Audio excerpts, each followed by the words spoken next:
আধার 23। গল্পের নাম জিন বন্ধু।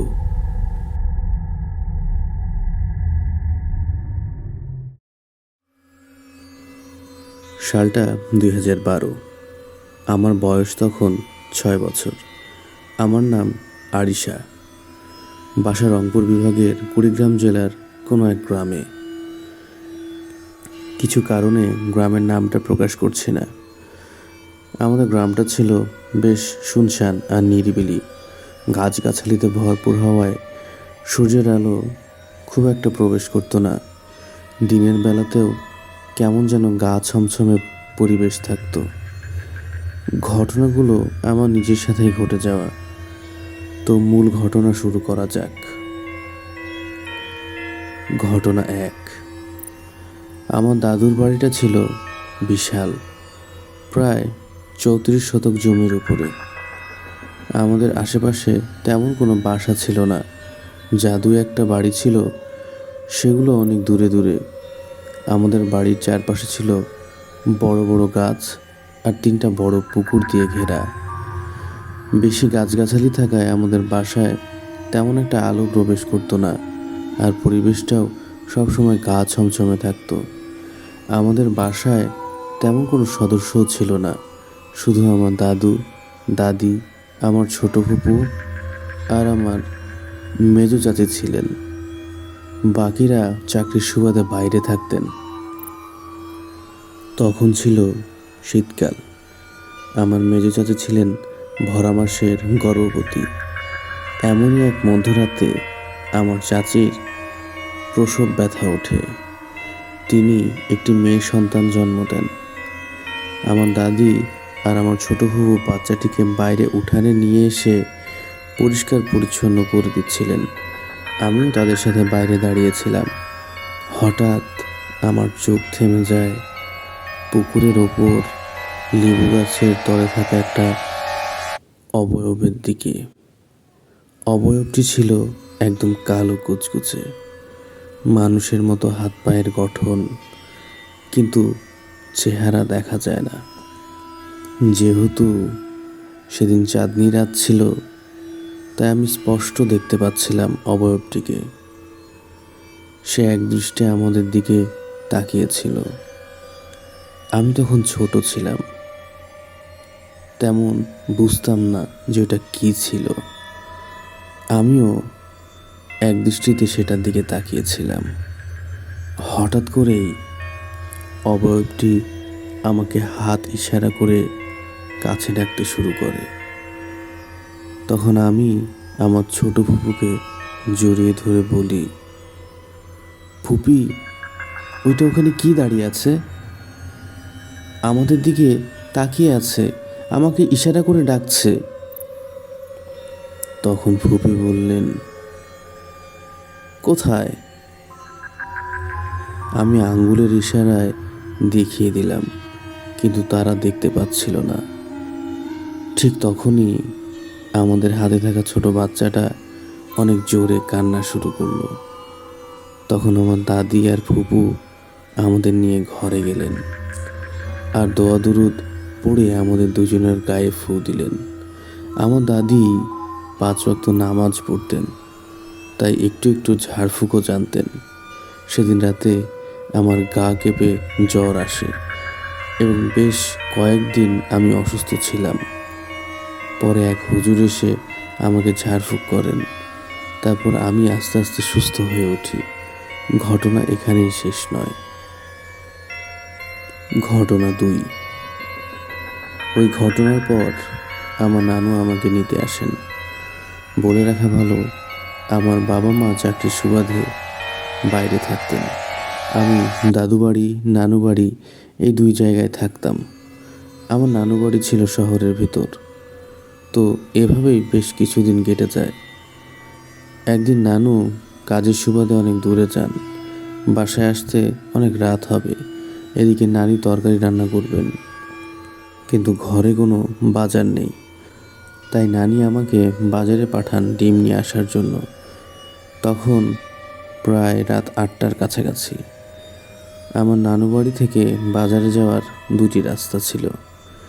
একটা রাস্তা মেইন রোড দিয়ে 10 মিনিট হাঁটলেই বাজার, আর বিপরীতের রাস্তায় একটা বড় জমি পার হলেই বাজার। তো নানি আমাকে জমিটা দিয়ে বাজারে নিয়ে যাওয়ার জন্য বের হন বাসা থেকে।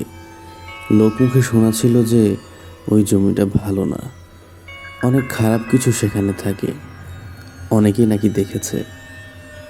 যেহেতু আমার রাশি ভালো না, তাই নানিও আমার সাথে যান ওই জমির মাঝ দিয়ে। জমির মাঝে একটা বড় বাঁশের সাঁকো ছিল। যখন বন্যায় পানি উঠত তখন সবাই ওই বাঁশের সাঁকো দিয়ে চলাচল করত। তো নানির সঙ্গে যখন আমি জমির মাঝ দিয়ে যাচ্ছিলাম, তখন দেখি ওই বাঁশের তৈরি সাঁকোর নিচে দোল খাচ্ছে আগের দেখা ওই অবয়বটি। অবয়বটির উচ্চতা ছিল 10-12 বয়সের বাচ্চাদের মতো। আমি অনেকক্ষণ ওইদিকে তাকিয়ে থাকার পর নানিকে বললাম, নানি, এত রাতে ওইখানে কালো ওইটা কি দোল খাচ্ছে? নানি বললেন, কোথায় দোল খাচ্ছে? আমি আঙুল ইশারা করে দেখালাম, ওই যে দেখো। কিন্তু নানি দেখতে পেলেন না, তবে কিছু একটা আন্দাজ করে আমাকে তার বুকের সাথে চেপে ধরে বাসায় নিয়ে আসলেন। আমার আর ডিম কেনা হলো না। তারপর সেদিন আবার আগের দিনের মতো জ্বর আসে। পরে নানু এসে সব শুনে আমাকে এক বড় মাওলানার কাছে নিয়ে যান। তিনি ঝাড়ফুঁক করে আমাকে বড় একটা তাবিজ দিলেন এবং বললেন, সাবধানে রাখবেন, তাবিজটা যেন হারিয়ে না যায়। ওখানে থেকে বাসায় আসার 2 দিন পরেই আমার গলা থেকে তাবিজটা হঠাৎ উধাও হয়ে যায়। পরে অনেক খোঁজাখুঁজি করেও আর পাওয়া যায়নি। সেদিন বিকালে আমি নানির সামনে বসে খেলা করছিলাম। ঠিক সেই সময় আম্মু ফোন দিয়ে আমার নানিকে বললেন, আরিশা কোথায়? নানি বললেন, আমার সামনে বসে খেলা করছে। তখন আম্মু বললেন, তাহলে আমার সামনে বসে মাংস খাচ্ছে কে? এক পাতিল মুরগির মাংস রান্না করেছি। অফিস থেকে এসে রুম খুলে দেখি আরিশা মাংস খাচ্ছে। পরে নাকি আম্মুর কথা শুনে আমার মতো দেখতে জিনিসটা হাসতে হাসতে রুম থেকে বের হয়ে হঠাৎ উধাও হয়ে যায়। ঘটনা 3। তখন সবাই বুঝতে পারে ওটা কি ছিল। মাঝে মাঝে নাকি আমাকে খুঁজে পাওয়া যেত না, আবার হঠাৎ করেই আমাকে একসাথে 2 জায়গায় দেখতে পাওয়া যেত। তো এসব দেখে অতিষ্ঠ হয়ে আমার বাবা মা আমাকে আরেকজন মাওলানার কাছে নিয়ে যান, আর উনি নাকি অনেক বড় মাওলানা ছিলেন। ওখানে যাওয়ার পর তিনি যা বললেন তা শুনতে আমার বাবা মা মোটেও প্রস্তুত ছিলেন না। উনি বলা শুরু করলেন, আমার মা তখন 8 মাসের গর্ভবতী ছিলেন। তখন আমার দাদু বাড়ির সবাই মিলে বিয়ের অনুষ্ঠান যায়। বিয়েটা ছিল আমার বাবার ফুফাতো বোনের।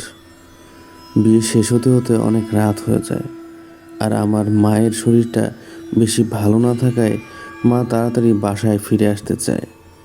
তো আমার দাদুর এক বোন আমার মাকে নিয়ে বাসায় ফিরে আসার উদ্দেশ্যে রওনা করেন। উনি তাড়াতাড়ি বাসায় ফিরে আসার জন্য শর্টকাট রাস্তা বেছে নেন। রাস্তাটি ছিল জঙ্গলের ভেতর দিয়ে, আর আমার মা ছিল ভরা মাসের গর্ভবতী। তো ওনারা আস্তে আস্তে সন্ধ্যা নেমে আসে, আর জঙ্গলের ভেতরে ছিল একটা শিমুল গাছ। আমার মা কিছুটা হাঁপিয়ে ওঠায় ওই শিমুল গাছটার নিচে একটু বসেন। ওখান থেকে নজর পড়ে আমার উপরে, আর সেদিন থেকে ওইটা আমার সঙ্গী হয়ে আছে। মূলত ওইটা ছিল একটা জিনের বাচ্চা। তার বয়স ছিল প্রায় 119 বছর।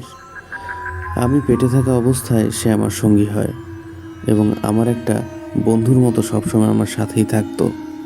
আমারও মনে আছে, আমি ছোটবেলায় একটা বাচ্চার সাথে খেলতাম, যে হঠাৎ করেই উধাও হয়ে যেত। আমার দাদুর আদা বাগান ছিল, সেখানে আমি একটা বাচ্চার সাথে খেলতাম, কিন্তু কেউ আসলেই দেখতো আমি একাই খেলছি, আর সে হঠাৎ করেই উধাও হয়ে যেত। সে নাকি বিভিন্ন সময় বিভিন্ন রূপ নিয়ে আসতো, এমনকি সে আমাকে পড়াতো। সে নাকি অনেক জ্ঞানী ছিল। ওই হুজুর জানায় এই জিনকে কেউ ছাড়াতে পারবে না, এই জিনটা ভালো। আমার সাথে নাকি ভাই বোনের মতোই থাকতো। ওই হুজুর বলেন যখন আমার 12 বছর বয়স হবে তখন নাকি সে নিজেই চলে যাবে। সে মাঝে মাঝে নিজের রূপ নিয়ে আসতো, আর সেই কারণে আমি ভয় পেয়ে মাঝে মাঝে অসুস্থ হয়ে পড়তাম। আর আমাকে যে একই সময় দুই জায়গায় দেখা যেত, সেটা নাকি ওই জিন ছিল। সে আমার রূপ নিয়ে বিভিন্ন জায়গায় যেত, তাই আমাকে একই সাথে দুই জায়গায় দেখা যেত। তবে সে কখনো আমার ক্ষতি করেনি। আমার 12 বছর বয়স হওয়ার পর থেকে তাকে আর আমি দেখিনি। এখন কোনো তাবিজ বা ঝাড়ফুঁকের আশ্রয় নেই না, আলহামদুলিল্লাহ। এখন অনেক ভালো আছি। তবে আমার মনে হয় মাঝে মাঝে সে আমার কাছে আসে, তার উপস্থিতি অনুভব করি, কিন্তু সে আমার কোনো ক্ষতি করে না।